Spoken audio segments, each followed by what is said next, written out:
welcome back to Unfiltered, Unspoken podcast. And tonight we're doing this a little bit differently because we in the house. TuTu came all the way, and I had to come all the way back. So we making some adjustments. So you're going to see us moving the computer over closer to in this way. And we want to get a shout out to Rodney Grimes with People for letting us use his office, his podcast room. We want to welcome Tu. She has another amazing testimony, and this is a DC native, DMV, from the DMV. So it's a blessing to have Tu here. Tu, if you could come up, introduce yourself, and then Sid is going to kick off the first question. Okay. Oh, Lord, my child. But I am Aishaetu Gullattee. I'm from Uptown Northwest. I went to Dunbar High School Academic Enrichment Center, and I graduated from Howard, degree in fashion merchandising. And I am the hottest fashion designer in DC, I might add. And I'm also a music artist. I don't know. I do a whole lot of things. Okay. But I'm thankful to be here with you. Thank you for having me. Okay. Well, thank you. Thank you for being here with us this evening. As we do with all of our guests, we like to start off at the beginning of your journey. What was growing up like, your adolescent years, and if you experienced any trauma while in those adolescent years. So growing up for me, I was greatly sheltered because my mom was older and she had witnessed a lot of things working at Howard. So I started off in private school.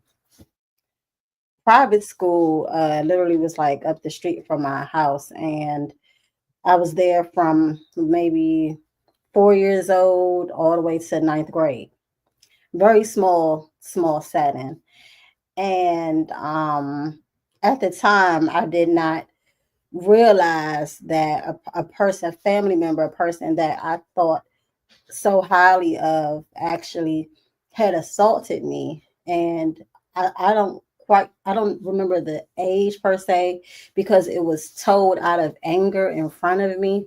So it was shocking. But when I had to like go back and overthink some. I said, okay, yeah, it makes sense now because I was highly attracted to him.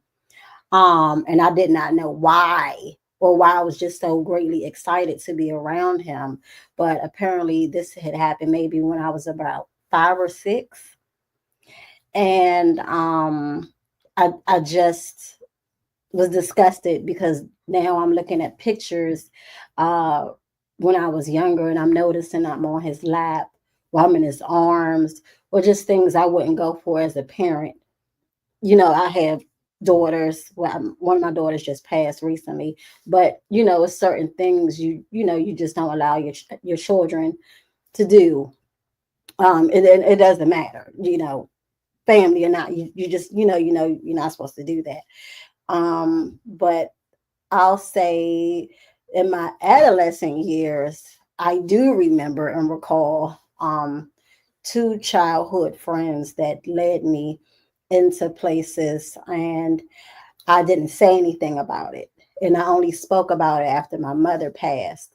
And that affected me so much because I started to act out and nobody knew why. And I was afraid to say something. But from that, me hiding that, it actually turned me into being attracted to older men. So when I started to date, I dated an older gentleman because I wanted him to be my protector. You see, so if the younger guys knew that I'm with him, they couldn't hurt me again, per se. That was my logic of trying to fix me. But those time frames, like the 6-year-old, and then I guess I'll say I was probably 13 when the other 2 incidents had occurred. Those are kind of what made me hate men. You see, so I guess if that kind of Yeah, gets the gist of. and I understand. I want to go back to 5, 6 years old. Did any of your family members notice a change in you? Did your behavior change? And Well, see, it was around the time that my father had passed too. okay, So I didn't want to identify as a certain nickname anymore. I wanted to be called Aishaetu. mm, They used to call me Lolo. Um, I was very shy, but my mother, she always would put me in activities to kind of like covered it all. covered it, distracted, and somehow I forgot. I just I suppressed mine, so yeah. So and it's it's disgusting. But like I said, when I started looking at the pictures and then the things started to come, I'm like, yeah, this is weird. did you ever tell your mother? No, I did not. Unfortunately, I didn't. I regret it. But my fear was what she was gonna do, or it was gonna break her heart and kill her. Mm, Because she was an older woman. You see. So I just kept it to myself. mm, So and that's like one of my biggest regrets. yeah. Because I carried it for so long. Mm-hmm. Then the other adults would be like, oh, she's so disrespectful or this and that. And I'm like, no, y'all don't know what's going on with me. Yeah. If I told you, then it would explain I need help. Yeah. And I suffered a lot of deaths close to me in my childhood too. Mm-hmm. So I just got more isolated. Mm-hmm. I just did. And like I said, all that led me to want to be with older. Men. Yeah. Me too. Yeah. Understood. I completely understand. In what ways, in particular, or examples, were the changes after being, assaulted and groomed? What were your changes in school, at home? What differences did you see in yourself after that happened to you? I actually broke off a relationship um because it was awkward to be around the people, and I wanted to tell, you know, but I just found ways of like avoiding, or I guess being led to where these incidents occurred at, because now I was just more mindful. You see what I'm saying? Because if you didn't say, hey, Aisha, come with me, Mm-hmm. because that's what I did. So I stopped giving, I stopped allowing that to happen. Mm-hmm. You see, I got tricked twice. Oh wow. Yeah. Um. So basically, advanced my awareness. Mm-hmm. That's what I'll say. And I want to mention you. You mentioned you were adopted. Mm-hmm. Did that ever play a difference growing up, or No, I was treated well. I didn't know I was adopted until I was 25 at my birthday party. oh, so somebody told it? Yeah, the drunk person who had it for me. I had a business card, and he saw my last name and just spilled all the beans. He didn't have all the information right, Uh-huh. but he knew what he was talking about. So how did that make you feel when you found out you were adopted? I went in the bathroom and popped pills. Yeah, Oh wow. yeah. I just self-medicated, and it was so hurtful. I always felt like I didn't belong because I didn't feel like I was smart enough, and I couldn't really see a resemblance with my family members. And when I went to ask for answers, I kind of was shut down. And I was like, oh, okay, well, now I'm just going to have more of a reason to be crazy. And I acted out. Wow. Badly. I acted out. And eventually, a year after that, my siblings found my sister, my adopted sister, online and had reached out. And a family friend at the time called and said, hey, you have sisters and they reached out, they want to meet you. And I'm like, what? How did that go? It was, well, for the time being. Yeah. It opened up a huge door, and I was just thankful to God that that happened at that point in my life. Because if I was much younger, I don't know how it would have affected me. Okay. So I was just more mature, more understanding. I wasn't mad. I was like, okay, I have a real huge family, because that's what I was yearning for. I was just raised as the younger child in the household with one parent. So I will always try to latch on to my friends' families, and Thanksgiving. We didn't do that in my household. Interesting. Yeah. So my thought was, I want to get married. I want 9 kids. I just want a big, loving family. And you had one. Well, I don't know if they were loving. I mean, 4 baby daddies, 4 kids. So well, at least you honest about it. Yes, I'm very transparent. Let me tell my story before you mess it up. Yeah. So that's how I operate. So understood. Yes, ma'am. You said that you dealt with the news of finding out you were adopted by popping pills. At what point in your life was that even introduced to you? What about it? As opposed to anything else, became your drug of choice. Okay, so I'll say in pills, I mean ecstasy. So it wasn't Percocets or any of that other stuff. It was the back in the day good stuff. And I was introduced to that by a friend of mine. And we were in my home. This is probably I was about 22, I would say. That's about 22. And I was a functioning addict. So I was able to go to school, everything. But what intrigued me was his high. And I'm like, what you on? I just drink. I smoke a little bit, but I'm a drinker. But I noticed the difference in his behavior, and he just seemed so out of this world, And he gave it to me, and like Mimi, my mother we call her Mimi. She's, she always talk about gateway drugs. And she was actually the head of the Drug Abuse Institute at Howard. So with that respect, it's certain things I just wouldn't even try just for embarrassment reasons, But once he gave me that pill, I was an addict just like this. Wow. Just like this. And I actually, my last 3.5 years in school, I was on e-pills. So how long did you stay on ecstasy, and how long?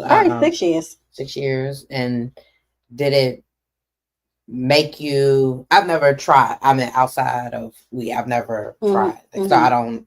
Well, what they have now is not the same as back in 02 and 3 and 4. I wouldn't even, if somebody was to try, I would be like, don't do it. Yeah. Because all the fentanyl and all the playing, the mixing and stuff, it's not the same. I'm just blessed that I didn't, go to the next step. Yeah. You see what I'm saying? But like I said, out of respect, I knew better. Because I've been in those settings, the meetings, and I've been the child there. So I see the end result. You know what I mean? And I was basically in my mother's office almost every day after school. So did your mother ever find out you were on ecstasy? She said something about it. So she knew. A church member. They always will report stuff. I just was the talk. So how did a church member know? No, I'm just in the mix. Okay. Very messy. And I didn't care. I still don't care. And I will check any of them. But it was just to really hurt her. Mm-hmm. You see, because when she mentioned it, of course, I brushed like, oh no. I was so high, I did a paper in Howard about MDMA. Oh wow. Wow. Yeah. Wow. Most people can't do drugs and function. I mean, do Oh, drugs and work and function. oh So, no. And I yeah. had a child too. You know, my first year in college, I was pregnant. My prom baby. I love my baby. 25 now. But I pushed myself through. Mm-hmm. My goal was to satisfy my mom. Mm-hmm. That's it, that's all. You know. And I did so, and I just had some bumps in the road. But leading to me actually going like further and being more so addicted is because the lifestyle change that I made. I started dancing. Stripping? Yeah, I started dancing. Mm-hmm. Right after Howard, after I graduated. Very interesting, right? Yeah.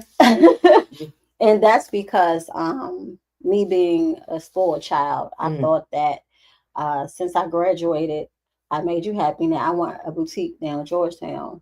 My mother told me to go get a job. So I'm like, what? I just did all this, you know. Mm-hmm. I did all this to satisfy you. And you tell me to go get a job, but I didn't understand what she meant by that. Mm-hmm. You see, she was more so like, you got to put in some more labor. Like, you can't just up and expect me to just throw some money out there and just trust you to. But she didn't explain anything. Mm-hmm. She was just like 3 or 4 words. That's it. I'm done with it. Mm-hmm.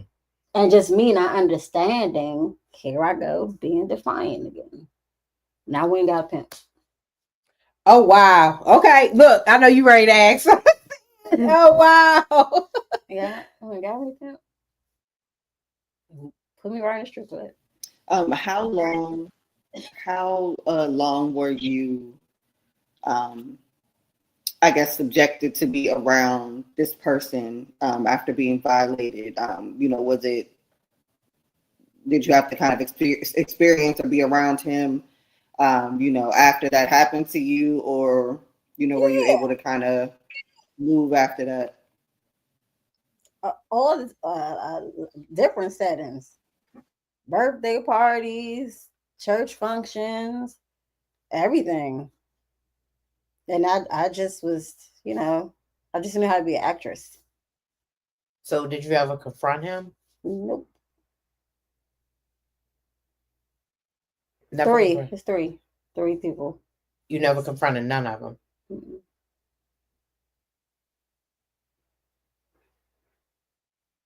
Nope. Do you feel like they one of them I'm itching to, because I have to start healing me. Well, long as you know that. Yeah, I know that for a fact. Because it's been really, really heavy on me in my spirit. I don't know how to do it. I don't know the safest way to do it, because where I'm at, I would just like really be blunt and just like, yeah. But that's okay. I know, but it's the after that. You see what I'm saying?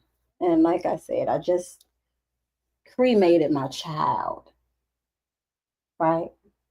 So it's like I just want to move cautiously with everything that I do. I'm so sorry, I lost my question, but thank you so much. Oh, no problem. Yeah, I had a question, but we'll move on to. I know that was the you being. No, you're fine. With the pregnancy of your first child, how did that come about? Was there any significant trauma experienced in that relationship or that situation? She chuckled. She chuckled. Said.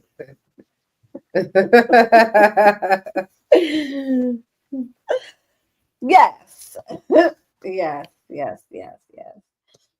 That relationship actually was my second abusive relationship. And mind you, I was only 16-ish. So from 16 all the way through my first year in college, I was with one person. And I don't even know how it started, the abuse, but it was more so like training a dog, I felt, if that makes sense. I get it. And I knew how to hide the whoopings. I started to learn how to defend myself, or I was mindful of the triggers to, avoid a concussion. You fine. This is Unfiltered, Unspoken. Okay. so I would be aware of the triggers so I wouldn't get an ass whooping. And then it started to feel like more of a conditioning because I noticed he'll beat me and then have sex with me. Oh, wow.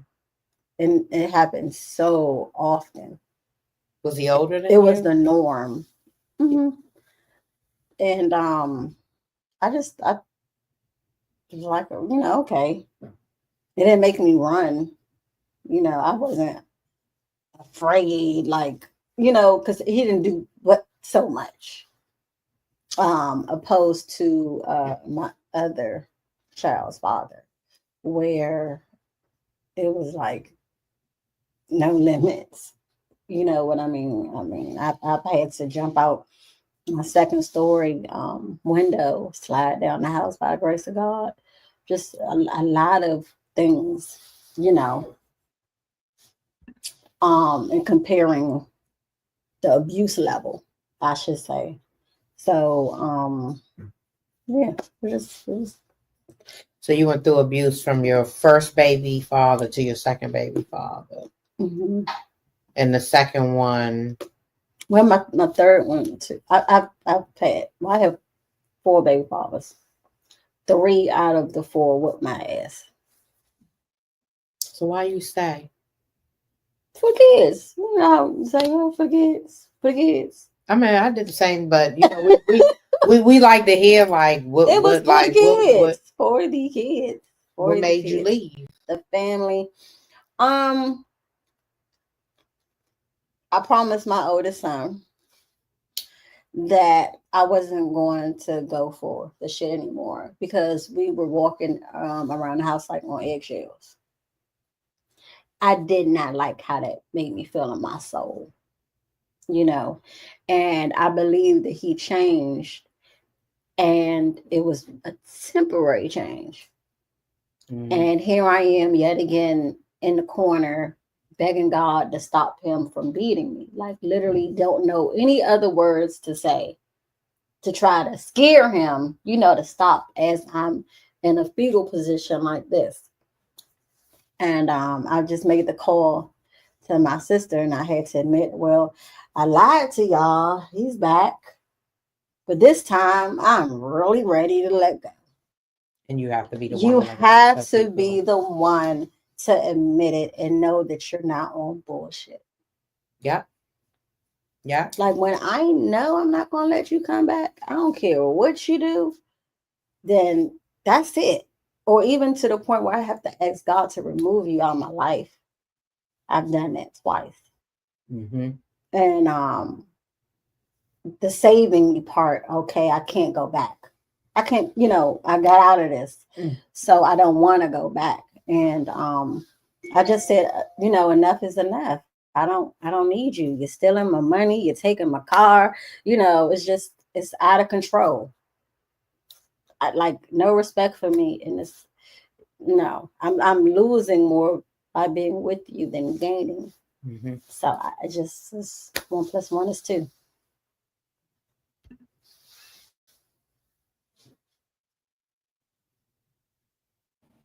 Okay, I remember my question from before.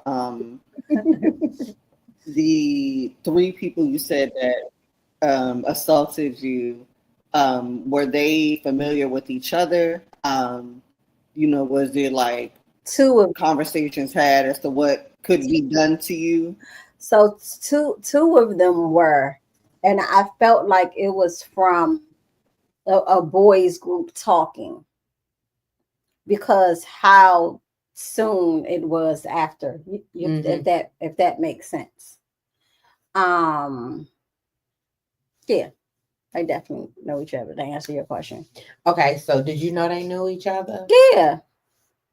Would they hang out together?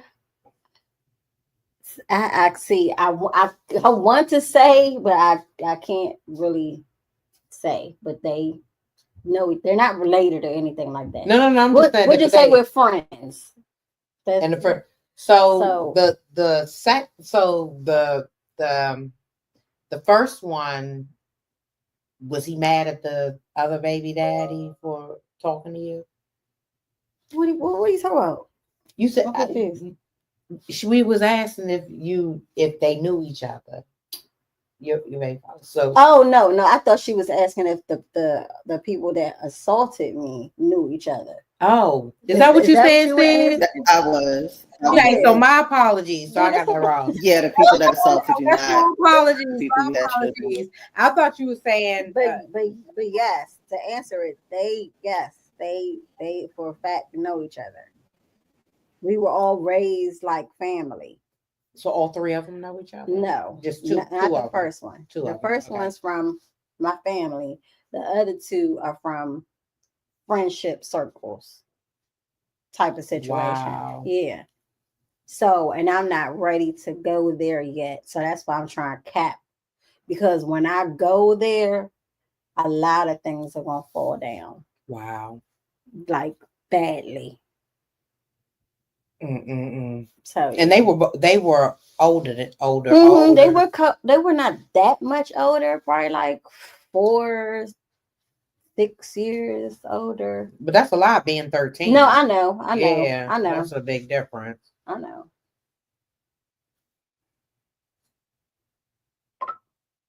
Wow.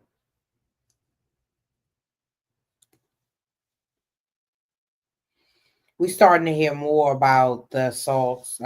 We want to thank you for being transparent. Absolutely. Because a lot of people, they're afraid to stand up and talk. So you're actually speaking for people, and once you get there to confront, I wasn't 13. Oh. I was like I was more so closer to 14. I would say 14. Yeah. Okay. But yeah, I would be adamant about trying to tell the youth, don't protect them, fuck them. Yeah. Tell them. Please. Please. Because, we're afraid. And we're afraid and we will protect them, which is just so odd. But the thing is, a lot of people aren't. A lot of youth, they're afraid to talk because some do talk and nothing is done. And so you're speaking from someone that knows from person, like it's swept family secrets, but it's family secrets outside of the household, but inside the household, it's not a secret. Wow. So it's the norm. So you gets tricky. Does that happen over again? Yeah. I mean, you have these family pedophiles that have harmed a lot of kids. So, I mean, and to be honest with you, I had a lot of friends that went through that too, where I've had them also. Yeah, so I mean, people that are inappropriately touched at a young age, some of them are scared to talk, and when some of them do talk, it's sugar coated. Like I just had a youth on there. Lucky her parents, and said our last episode, her parents allowed, but she talked about how her mother's boyfriend, and she knew the mother boyfriend was doing it, allowed it. Her dad and her bonus mom saved her. So, thank God. Yeah. So. Wow. And that's disgusting. But I understand that I guess when you say that they don't see anything being done to why they would not want to speak on it. Mm. Which is sad, and it makes me feel like maybe because they have their own secrets too. Mm. Absolutely. Because that's the only logical reason why Or people you that have been allow. molested. Mm-hmm. Some people that have been molested end up molesting other people. Mm-hmm. Mm-hmm. So it's that obviously a learned trickle. behavior. Yeah. Because I will always be like, well, who did something to you? Yeah. I mean, most of them, not everyone, but most of the people, something has Since been done to them. happened, yeah. Yeah. Ugh. Yeah. Um, for the individual that you stated that for your healing, you feel like you would like to confront. What was the significant difference between that person and the others? That makes you feel so strongly about that situation in particular. What about that? Angers you a little more than the other situations.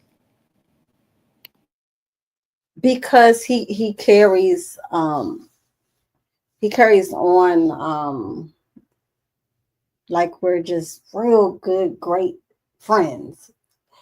And it disgusts me and it makes me feel like, did you think I forgot? What you did to me. Yeah. Just, clear it real, clear it. So he's reached out to you? Yes. Yes. Yes. Because at first, I was like just going along with it and just being push, yeah, push yourself. And just friendly in public settings, drinking, having fun, da da da. Really wouldn't, think about it per se. But an incident had happened and it brought back those memories that I had suppressed. Mm-hmm. And I was mad at myself because if I would have had the strength that I had now, I would have just said what I said and just kept it all the way moving instead of allowing him to think it's okay. So you still see him? I haven't seen him recently. Okay. But I'm just saying, like, now I wouldn't go. I mean, like see him in publicly, like have no, seen him publicly. No, but I'm just saying, I'm just a different person. Like ever since my mom had passed 5 years ago, that's when I actually started talking about it. Mm-hmm.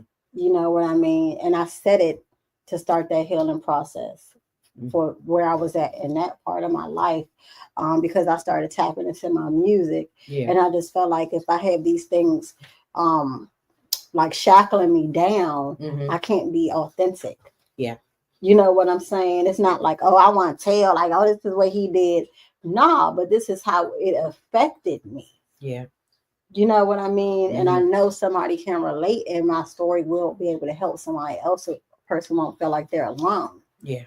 You see, and I have always been very transparent and authentic, and I have not. I'm not going to say nothing that I can't stand behind. That's what I'll say. That's how it's supposed to be. Mm-hmm.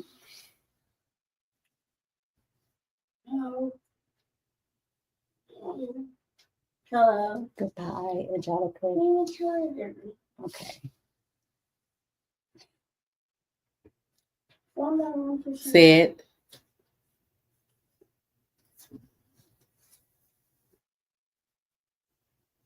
Is she frozen? Yeah.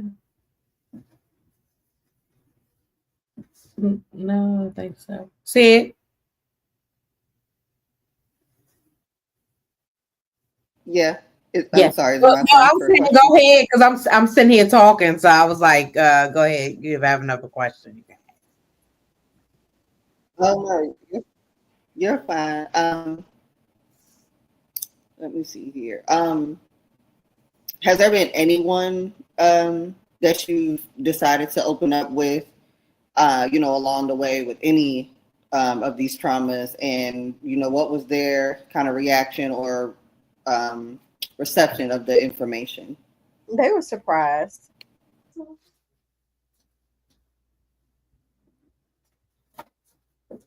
But I mean, what could they do?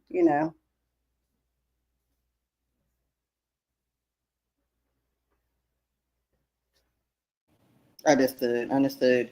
Um, did did it help by letting anyone know what went on? Is it enough for them just to know versus having a solution or offering any support to it? How did getting that off your chest feel? It felt great, actually. It felt great. And I did it for me.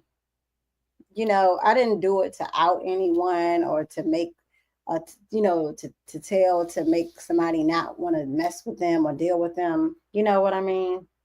It's just more so me cleaning up, everything that what I have going on. So I was just okay with sharing. And I just realized I was so caught up on like the youth, those instances I forgot was when I was like 21, I got raped in my sleep. What? Mm-hmm. Yeah. Was it about that was by somebody you knew? No. Mm-mm. It was actually I went on a date. This is the first time I'm saying this too. I went on a date, and after the date, we got a room, and after enjoyed ourselves. Uh, um, Kind of me fading out a little bit. He said, in the morning, he's I'm about to leave, but in the morning, can you take my homeboy home? Because it was a twin. And I was like, yeah. He was like, all right, because I guess he was locked up or whatever excuse it was. I was like, okay, yeah. I'm not thinking about it, sure. So I go to sleep. I'm out of there for a whole bottle of Moet, and I wake up to this guy on top of me, literally. And I didn't wake up like excited, like just like that. But his body pressure is what woke me up, but I didn't open my eyes. You see? So after I just pretended to be asleep, right? He had got up and had got back in the bed, and I started to cry. And I couldn't stop myself from, crying or whatever. And he got back out of the bed and had looked at me or whatever. So I'll say probably like 2 hours go by. I get up. It's act like, nothing happened. And, I went and checked myself and all that. And I said, oh, so-and-so told me to take you, to drop you off around the way. And he was like, yeah, this and that, da-da-da. So I dropped him off and I called my friend and I told him, I said, yo, your friend raped me in my sleep. He was like, what? Yeah. And the same way, what I said it directly to him. He was like, oh, well, meet me at the park. I said, okay, I'm gonna meet you. I meet him. He has the guy there, right? And I said, oh yeah, this is what he did. And I had to say that. And I wasn't even afraid, but there's no telling what they could have done to me, I guess, to shut me up, because he knew at the time the people that I'm around don't play that. Did he set you up? Do you think the guy absolutely at 100%? Did you say something to somebody? At the time I said it to one person, and the person that I should have told, he actually got murdered. But that's who I should have told, and it just hurt me. But I actually just a couple of years ago realized that I got set up. It didn't even come to me, But then when I put all the factors together, I was like, damn, he really did that. Really did. But I mean, I don't know. I don't know how to explain it. But nothing has happened since then. But that was like 22. You've been through it too. Mm-hmm. I want to ask. I want to jump back to the domestic piece of it, of what you went through, because it started. Was your second divorce or your third baby father? The second. That's I think I have a mark like right here. I can't even remember, but it's vaguely like a mark right here on my nose. He it felt like he was trying to take my face off with his hand and like went like this. It was just horrible.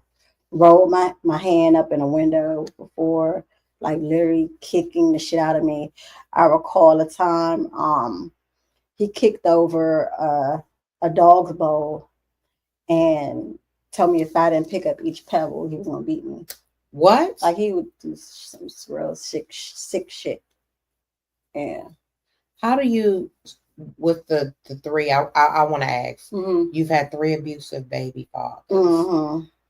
How do you have a relationship with them, with the kid, being the fathers with the kid relationship? The oldest one, we cool. Like, and like I know how to navigate around him. Because it would be so great, then it would be so bad. He got his own issues. The second one, he's locked up. I haven't seen or heard from him in about probably 12 years now. The third one, he's incarcerated for 17 years. That's who my child's father I just passed. And I can't even. He doesn't even match up to the two other ones. But we've had physical altercations, but it wasn't on that level. So you just don't have to do it, which is a good thing, because I completely shut off. So it was like, but I did tell my daughter I would make provisions if she wanted to see them. So I didn't know like the relationship, how if it was in a relationship. Just that. The oldest one, that's the one that's like, we cool. Okay. Yeah.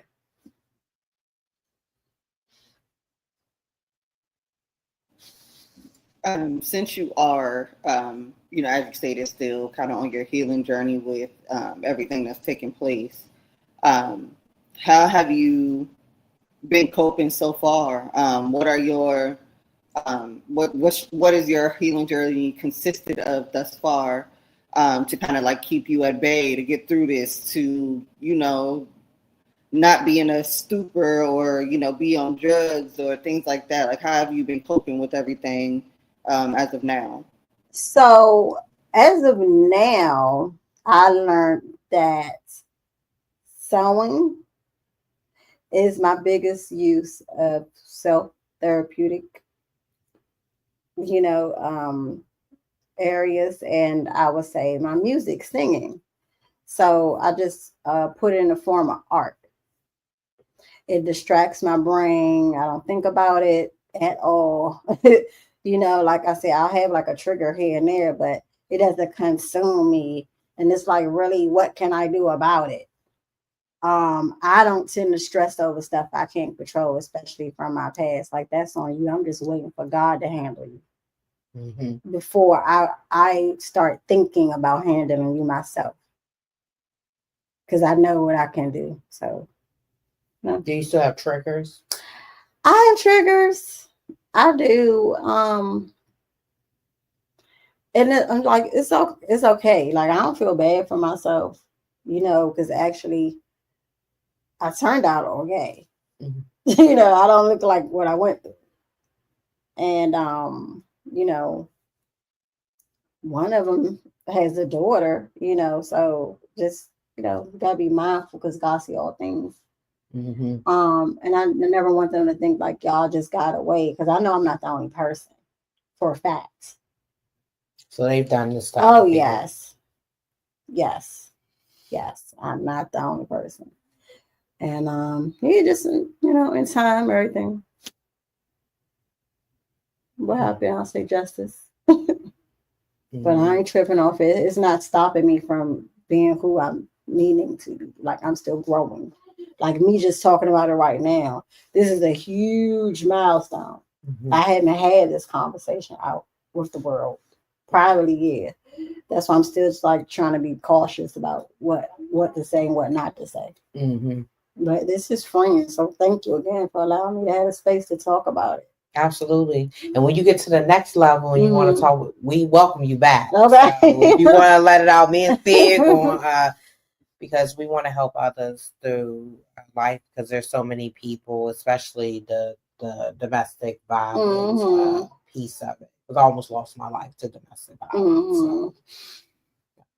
I can imagine. I remember a time my second child's father, he beat me up so bad that my face was unrecognizable and I had to lie to my mom. I told her I got jumped at the go-go. That's how bad he beat me. I look like an elephant. Yeah. And still went back after I healed. And when I was dancing, he would beat me on my legs and arms. So I have all these, you see I'm color I am. I'm orange. So I would have to cover up the purple markings with makeup. Oh, wow. But the girls would see it in the chain, and in the fitting room and stuff. I mean, not in the fitting room, in the I can't even think about the damn dressing room. In the dressing room. So just certain things like that. I'm just like, I gotta get out. And I'm like, what? I feel like Tina Turner, because that's what I could relate to, how the hiding and the and the lying to yourself and knowing this ain't right and just finding a way out. That's all I. So were you with him when you were your pimp? That's the one I turned into my pimp. So that was after. So your baby father was your pimp? Yes. Oh, whoa. Okay. I was trying to catch, because I'm like, you putting these two together. Look at Sid's face. Look at Sid's face. Whoa. Whoa. Yeah. I had turned him into my pimp. Yeah. But he turned into a gorilla pimp. Oh, wow. Yeah, I feeded that man head. He got so swole. Ooh, and I lost control. Wow. Yes. Horrible times. Horrible times. But I'm thankful to say that I got in and got out so fast. And that's because I was sewing. I was making my clothes. People started asking me to make their clothes. This is how I evolved as a designer, from making stripper clothes. Oh, wow. So I always say, I used to sell my $25 two pieces in Ziploc bags, and now I started $2,500 in garment bags. So I've evolved. So that's why it's like, I don't fault them people. Them was growing pains. I advanced from there. It didn't hold me back and prevent nothing. It just made me go stronger, made me go harder. Yeah, and it's my journey. I own that. Hey, look. I own it. At what point did you know, or did you feel as if you could make the switch from dancing to making clothes? When did sometimes those blessings kind of sit I was doing it in front of our face, but it doesn't click. So when was that? See, what happened was, with me having a degree in fashion merchandising, right? I wanted to just be the designer. I had somebody else sew for me. So when I was sewing, the small little pieces, that really wasn't intricate. It was easy to sell, easy to get rid of. And it actually retired me from dancing. I only danced for 6 months in Charlotte, and I might have done maybe a year here in DC. And then, my second son was born. So I'll say a year and a half, maybe. Not that long. Which back in those years, like shit, some of the girls I met then, they're still dancing. Oh, wow. Yeah, so nobody has really grown within that community. A few have, and they still like doing their thing on the side. But the norm is like you either gonna get strung out, might kill yourself after the club. It's just so many different circumstances that I got saved from because I was in and out, and that was by using my craft. I used to come in the club and act like I was dancing, but I was selling clothes. I tricked the owners. I just beat the game, honestly. So, and it's funny because how I told you that I was being defiant and got a pimp because my mama told me no. So as soon as I was able to be like 100%, I can stop the faking. Um, I'm now having the girls sell the clothes for me. I found a commercial space and now I'm calling my mom. Hey mom, guess what I found? And there's this shop right here on Betty'sville Road. You know, I want to get it. I need some help. Da da da. And mind you, I've been gone for probably 2 years or maybe a year. She said, "How much do you need?" And she helped you. Because I proved myself, right? The whole time I was gone, I didn't need anything. I struggled. I was making, the Dollar Tree meals, didn't even have assistants at the time. And I pulled myself up from a queen blow up bed, an apartment. Never had an apartment in my life. With 2 kids, 2-month-old and a 7-year-old. So she saw all of that.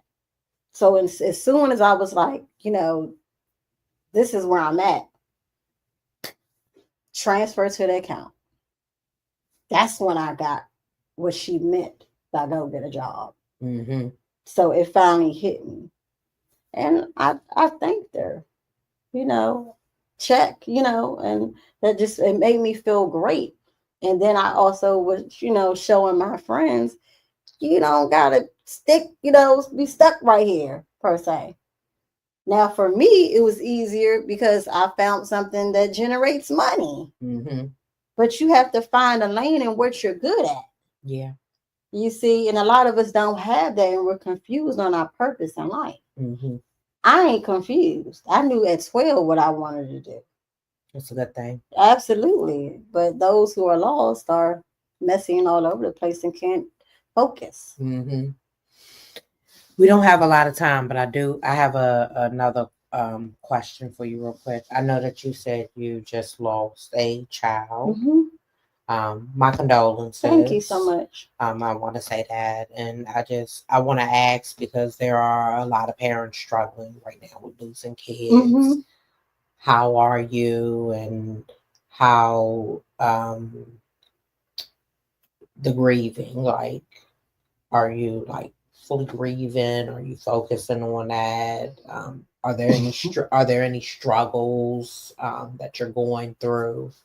Where do I start? This is the craziest roller coaster ride I've ever been on. The difference is, because this is my third close death. The difference is that my daughter changed my life. So I loved her differently because she was special needs. She was blind. She couldn't walk or talk. She was bedbound. And I had pulled the cord from her in 2019 and she had survived.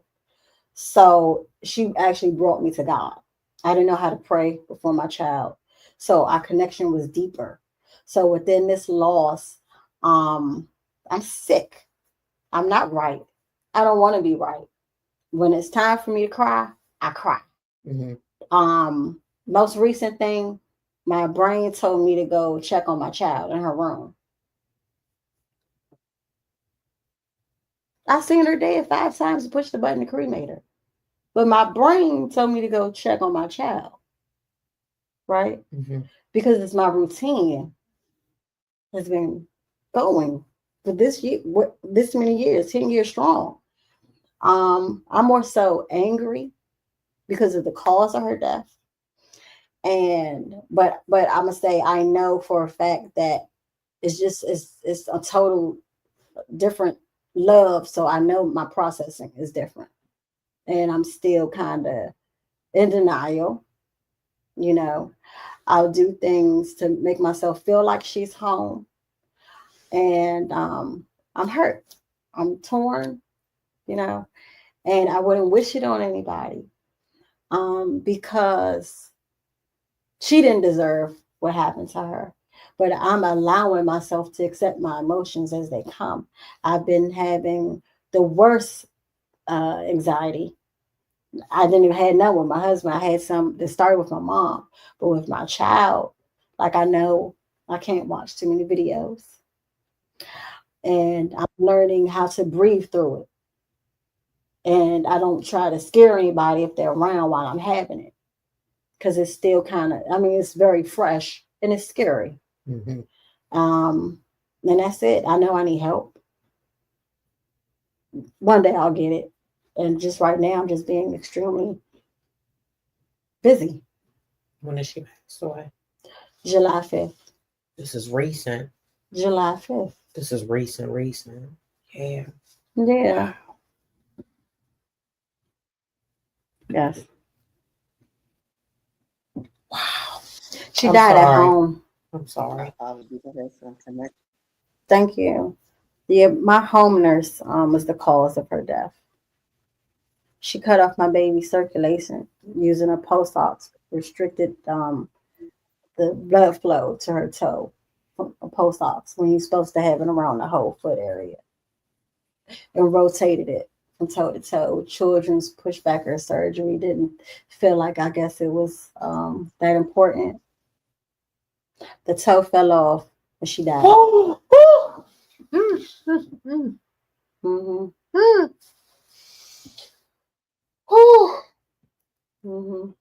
Her toe fell off. Mm-hmm. That's from her curtain circulation. Mm-hmm. I'm so sorry. I'm so sorry. It's justice for Angel.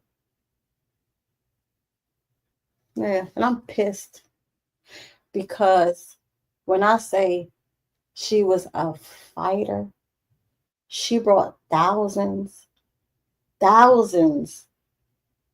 to know who God is through her, from her recovery. And what somebody else did to her took her out. You understand me? It wasn't a seizure because she had a shunt, so she had epilepsy. And that's normally why we would call the ambulance. Either her G tube would come out or she's having a seizure. Not because of what this lady chose to do to her by being lazy and then was covering up with socks. I didn't even know, until milk has spilled out. And when you're undressing a child, the first thing you do is to take off their socks. I took off her socks and surprise, her toe was black. Surprise! Like, what is this? Then when I said something to her about it, because she thought she was coming into work tonight, I had advised them that if she came to my property, she wasn't going to leave my property. So when I spoke to her when I was at the hospital, I said, why didn't you say you cut off my baby's circulation? She says, I didn't notice anything. I said, are you blind? What you mean? Because I guess she wasn't trying to admit. You're the only one doing this to her toes. I don't even know how to work the machine. And I was already telling her, I had to give her a full bath. She was giving her wash-ups, And I'm just so thankful that milk had spilled. Because at that time, it just was like to that degree where they had to say, well, Miss Gullattee, we're going to have to amputate it. And the other one was on the verge. But guess what, though? That's how strong my baby was. She was clapping and carrying on, smiling, because she started suppressing the pain. You understand me? How? When you started going like this, then they immediately turn. Right? My toe is red, right? How? I got it right here. Justice for Angel. Because she gave me a whole nother fight. Yep. So. Justice for Angel. Yeah. Justice for Angel. I'm so sorry. I don't know why.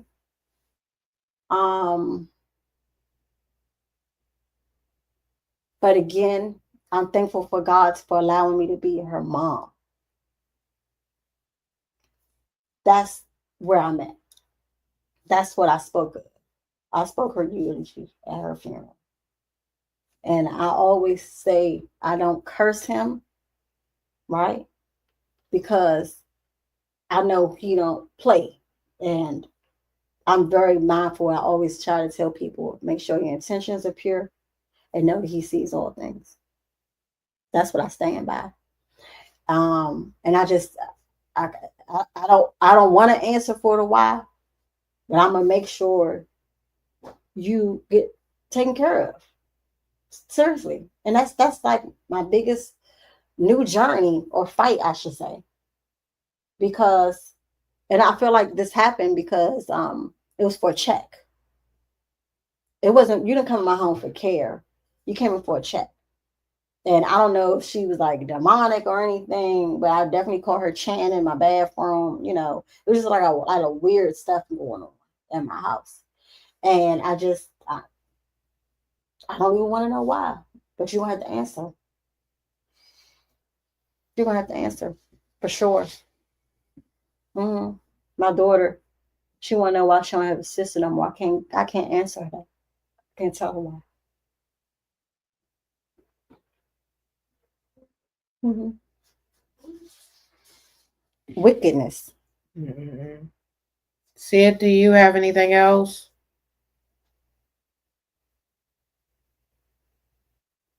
No, you can go on to your last question.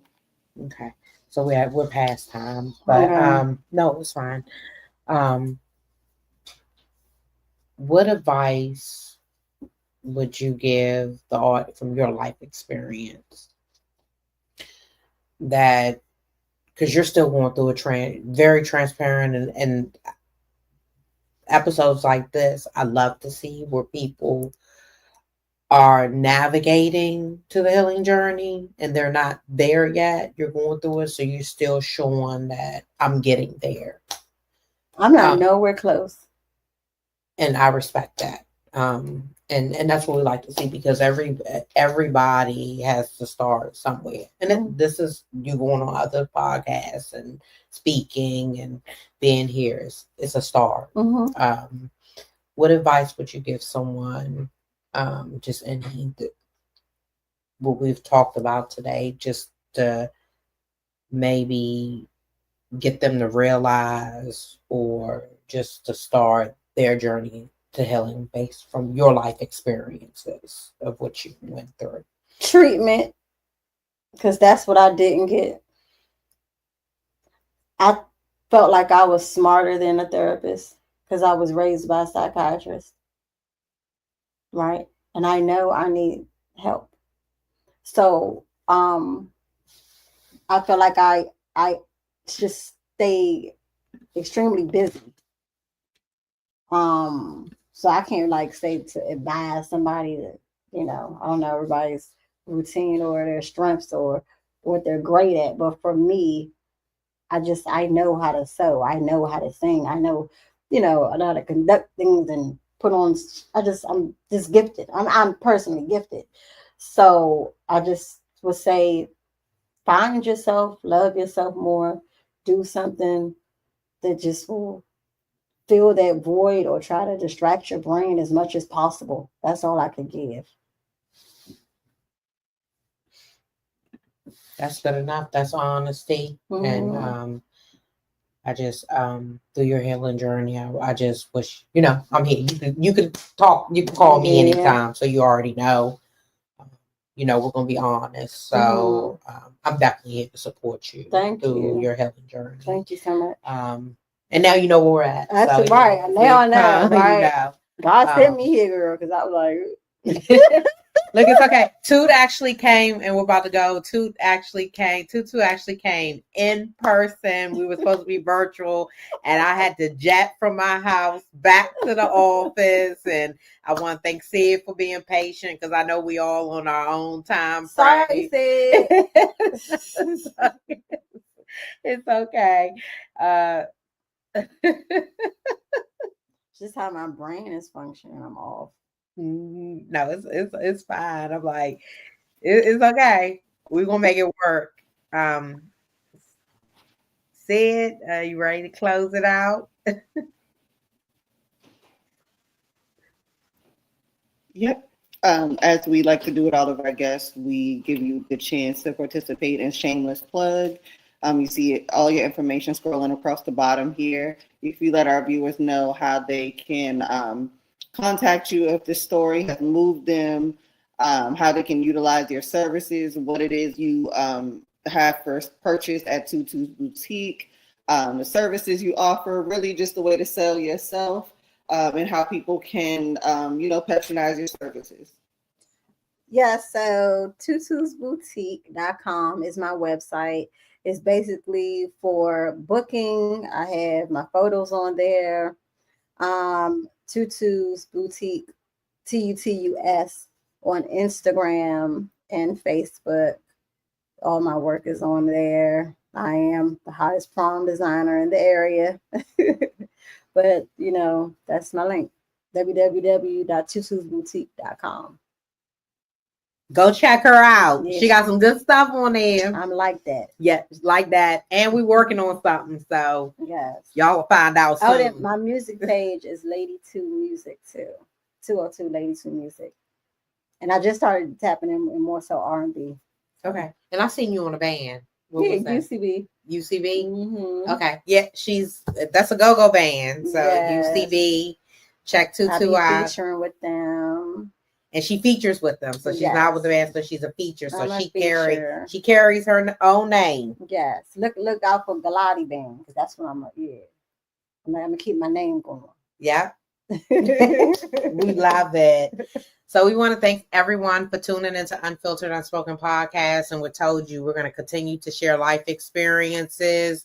Like TuTu has said, you heard her, God will touch us in a different way and make us believe. And this is our purpose from God with anyone. If you know someone or you're going through something, this is actually a resource platform where we share actual life experiences in hopes that you connect with someone to start your journey to healing, or maybe you know someone that needs help with their journey to healing. We're not a psychiatrist, we're not a psychologist. We are strictly sharing life experiences. So hopefully TuTu's episode will help you.